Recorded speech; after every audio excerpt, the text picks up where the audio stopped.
ხელითა მამისათა დაზისათა და წმინდისა სულისათა ჩვენთან არის ღმერთი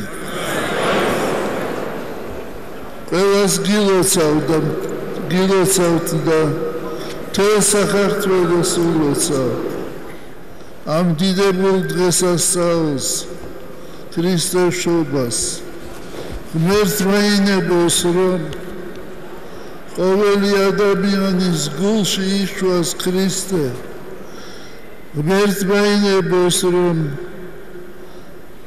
მაცხოვარი ჩვენი უფალი იესო ქრისტე განუშორებლად იყოს ჩვენთან, ჩვენს ოჯახებთან, ჩვენს შვილებთან, მთელ საქართველოსთან. დღეს ჩვენ ვიხსენებთ იმ ლოცვას, იმ საგალობელს, რომელსაც გალობდნენ ანგელოზი შობის დროს. დიდება მაღალთა შინა ღმერთსა ქვეყანასა ზედა მშვიდობა და კაცთა შორის სათნოება. აი ადამიანებს შორის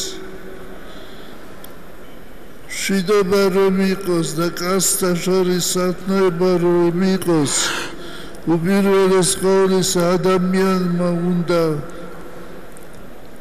ადიდოს ღმერთი და ამის შემდგომ ეკნება მას დიდებაც, ბედნიერებაც, მშვიდობაც. დღეს თქვენ მიიღეთ საშობლო ეპისტოლე. იქ წერია, თავში წერია, რომ ღმერთი ამ პარტავანსა შემუსრავს, ხოლო თავმდაბალსა მიანიჭებს მადლსა. აი ეს წითელი ხაზით გადის მთელ ეპისტოლეზე და წითელი ხაზით გადის აგრეთვე თუ რა ძალა აქვს მადლიერებას. რამდენად საჭიროა მადლიერება უფალმა ჩვენმა იესო ქრისტემ განკურნა 10 კეთროვანი, მაგრამ მადლობის სათქმელად მივიდა მხოლოდ ერთი და უფალი ეკითხება 10 ხო განიკურნეს და 9 სად არიან?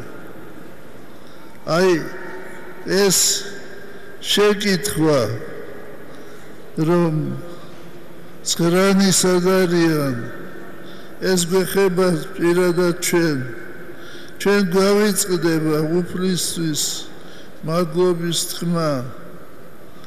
აი მე მithქვავს თქვენთვის იყო ასეთი შემთხვევა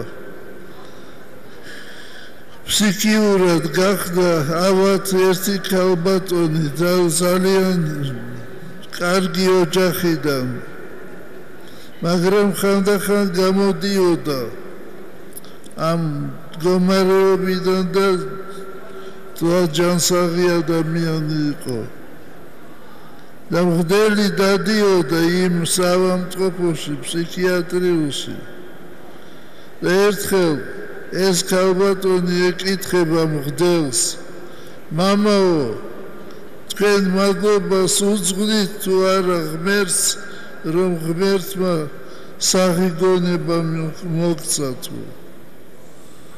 და ისე შემეშინდაო ის მღვდელი ამბობს, რომ იმის შემდეგ ყოველ დღე მე მადლობას ვამბობდიო უფლის წინაშე ლოცვის დროს, რომ სახი გონება მაქვს.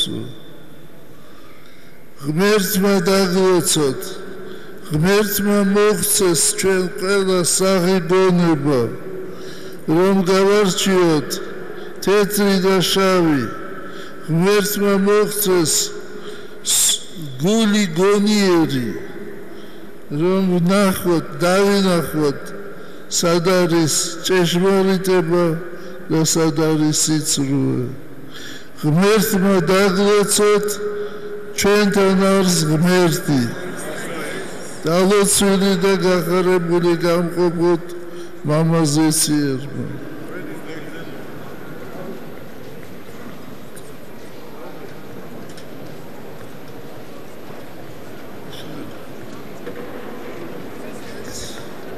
ეს შაბათია და ლოცვა იქნება ჩვეულებრივად, ხოლო კვირას დაიწყება, როგორც გამოაცხადეთ, არა 9 საათზე, არამედ 10 საათზე. ლოცვა 5-ზე, საღამოს 5-ზე.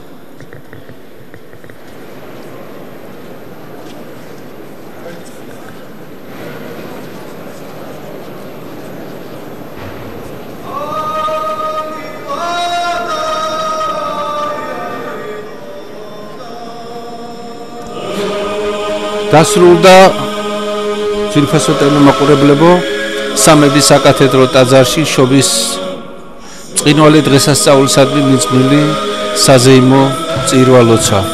დასრულდა მისი უწმიდესობის და უნეტარესობის მიმართვით ქადაგებით მრევლისადმი და აი საოცარია რომ აი 4 საათ ნახევარი თითქმის 5 საათი მისი უწმიდესობა და უნეტარესობა მართლაც საოცარი გამძლეობის და თავდადების მაგალითს აჩვენებს თავის მრევლს და სრულიად საქართველოს.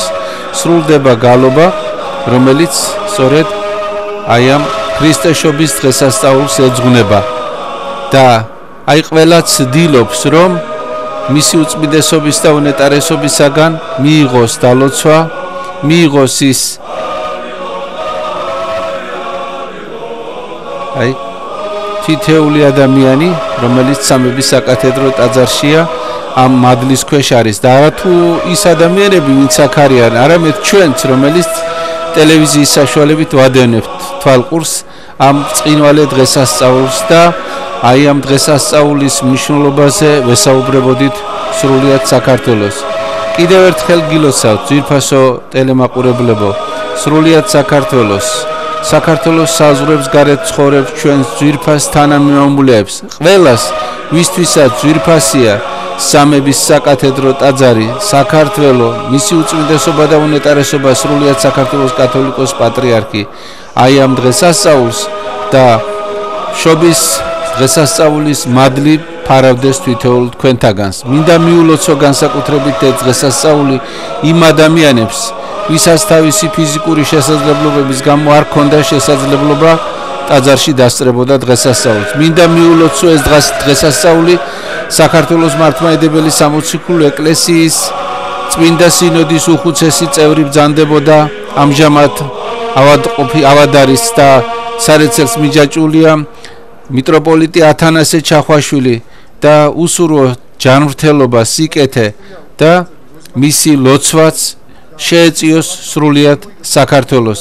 აი ამ ტაძარში მრავლად არიან ახალგაზრდები, ინტელიგენციის წარმომადგენლები, ყველა სურს რომ ამ დღესასწაულის მადლი გაიზიაროს. კიდევ ერთხელ გილოცავთ, კიდევ ერთხელ გისურვებთ ჯანმრთელობას, სიკეთეს და გამძლეობას ყველა იმ პრობლემების მოგვარების გზაზე, რომელიც თითოეული ჩვენთაგანის წინაშეა, რომელიც ჩვენი ქვეყნის წინაშეა და